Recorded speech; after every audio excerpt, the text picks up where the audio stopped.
I've had so many good and bad times at Bathurst. When I was a driver, I got to a point where I decided on the Monday I would never go back there unless I actually finished on the podium or won the race, because I always felt like it was going to a morgue. You know, everyone's sort of packing up.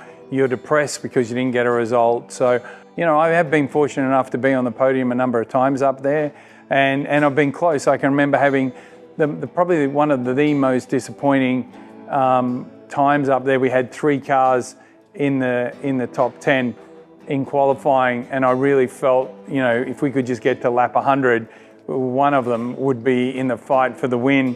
And by the time we got to a lap 100, my best car was a lap down. One car was out of the race, the other one was miles off, and two of them had run into each other. So that was a pretty disappointing day. But look, honestly, I could keep you here for a week talking about those sort of experiences, because Bathurst is one of those polarizing places that means so much that it doesn't take much to suck the oxygen out of the room and give you a terrible feeling.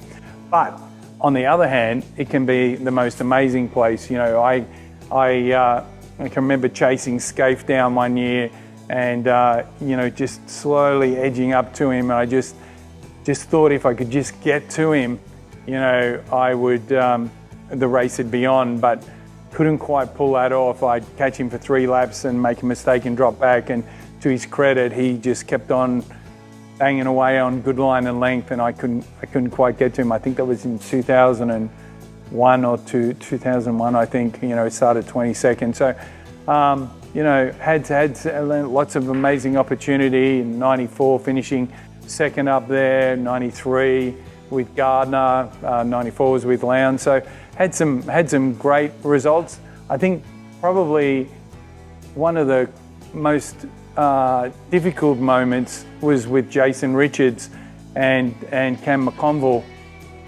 JR wanted to win that race as bad as me, and those two finished second. It was 2009, my last race, and I was in the wow car and I clipped the wall and went out of the race, and I hadn't done that in the race up there ever, and so that was massively disappointing for me, and it was enough for me to retire.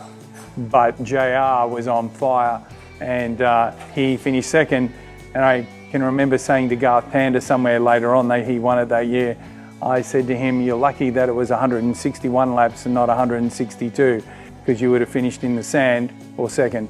I felt he was that committed to going by him, which I totally understand, because I felt that too. If I had been able to get close to a couple of people on the last lap, I think I would have either come around in front or we wouldn't have come around at all.